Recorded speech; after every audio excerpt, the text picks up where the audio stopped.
बिस्मिल्लाहिर्रहमानिर्रहीम। अस्सलाम वालेकुम नाजरीन, मैं हूं आपका होस्ट मोहम्मद इकबाल और आप देख रहे हैं कस्तान। नाजरीन इकराम, आज का व्लॉग शुरू करने से पहले हम आपके साथ एक वीडियो शेयर करना चाहते हैं। काइंडली आप इस वीडियो को देखें, उसके बाद आपको खुद ही स्टोरी की समझ आ जाएगी कि 70 साल के बाद आपको पता लगेगा कि आपके जो ग्रैंड पेरेंट्स हैं किसने उनको अपने घर रखा। ये कभी पॉसिबल है? मैं सोच ही नहीं सकता था, लेकिन हुआ।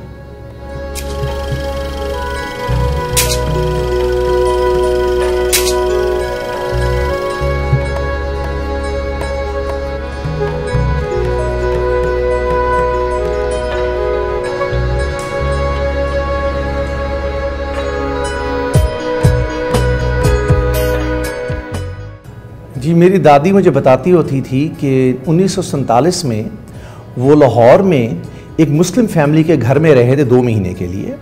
गुजरांवाले से, जहाँ से हमारी फैमिली है, यहाँ पर आए थे और उन्होंने उनको पनाह दी, यहाँ पर 2 महीने अपने घर रखा। मेरी दादी बताती है जुमे वाले दिन जब मेरे दादाजी के दोस्त जो हैं वो गए मस्जिद पर, तो उनको जो मुल्ला साहब हैं उन्होंने साइड पे बुलाया, कहा कि मैंने आपसे कुछ बात करनी है। उनसे पूछा कि भी क्या है? कहता, सुना है आपके घर में कोई मेहमान आए हैं। तो कौन है वो? तो कहते, जी वो मेरा भाई है और उसकी फैमिली है। तो मुल्ला साहब ने ये कहा कि अच्छा, कुरान शरीफ पे हाथ रख के आप ओथ लें, सौ चुको कि ये आपका भाई है और उसकी फैमिली है। और उन्होंने वो ओथ लिया। अब ऑलमोस्ट 75 साल बाद मैं कौन होता हूँ कहने वाला कि उन्होंने असली सच्ची सौं चुकी या झूठी ओथ लिया। देखो, जिस फैमिली ने, जिस आदमी ने मेरे दादा दादी उनकी फैमिली को अपने घर में 1947 में 2 महीने के लिए रखा, अगर लोगों को पता लगा उनको भी मार देते। अपना भाई सोच के रखा होगा ना, और क्या रखा होगा। तो जी, मेरी दादी जी ने सारी मुझे चीज़ें बताई थी, लेकिन मेरी दादी को पूरे हुए 35 साल हो गए।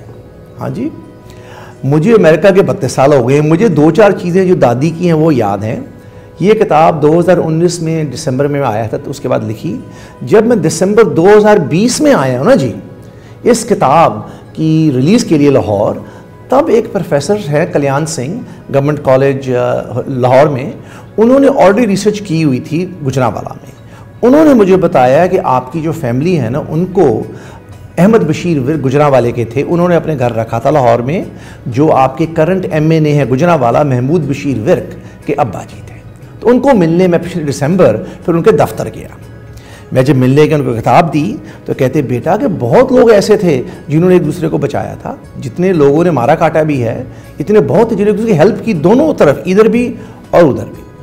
वो मुझे पूछते हैं, कहते, बेटा मुझे ये बताओ कि मेरे अब्बा जी का क्या नाम बताया था आपकी दादी ने? मैंने कहा ये तो मुझे याद नहीं। दादी ने ज़रूर बताया होगा, लेकिन मुझे याद नहीं है।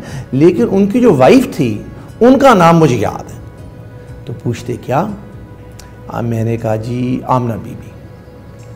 तो पहले तो वो चुप कर गए और 1 मिनट के बाद उनकी आंख में आंसू आ गए। कहते, मेरी अम्मी का यही नाम था। फिर उनकी गोदी में बह के बहुत रोया मैं। देखो नहीं, जब आदमी के मुंह के अंदर कुछ चीज़ें होती हैं जिसके लफ्ज़ नहीं होते हैं, तो हमारी आंख के जो आंसू हैं वो बोलते हैं। तो तब उनको मैंने वादा किया था कि अगली बारी जब मैं आऊँगा पाकिस्तान, तो आपकी अम्मी और अब्बा जान की कब्र पे जाके दुआ करूँगा और ये कहूँगा कि दुनिया के हर एक लोग जो हैं उनके जैसे ही हों। जी, मैंने उनसे फिर महमूद बशीर विर्क से पूछा था कि आपने अब्बा जान ने कभी भी आपसे बात की इस बारे में? तो कहते, मैं एक दिन उनके पैर दबा रहा था अपने अब्बा जान के, तो मुझे कहते हैं कि मुझे ना, पंजाबी उन्होंने कहा था, मैं बख्शा जावांगा, मतलब मुझे माफ़ी मिल जाएगी। तो कहते, अब्बा जान आप कैसी बातें कर रहे हैं? कहते, नहीं, कहते मैंने दुनिया में ना बहुत गलतियाँ की, लेकिन 1947 में मैंने कुछ लोगों को बचाया था।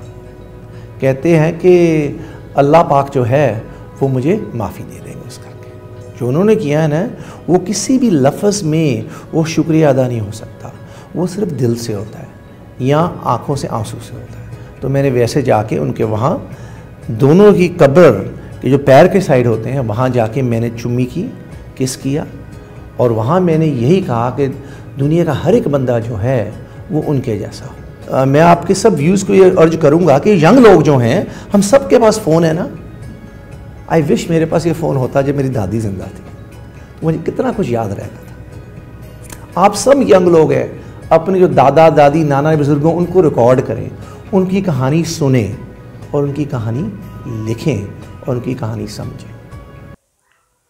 तो नाज़रीन किराम, आज की इमोशनल स्टोरी आपको कैसी लगी हमें कमेंट बॉक्स में ज़रूर बताइए और इस बुक को लाजमन रीड करिए, क्योंकि ये बहुत सारी चीज़ों का खुलासा करती है और हमें हमारी तारीख बताने की कोशिश करती है। और इस तरह की मज़ीद इंफॉर्मेटिव स्टोरीज़ देखने के लिए देखते रहिए कस्तान। अल्लाह निगहबान।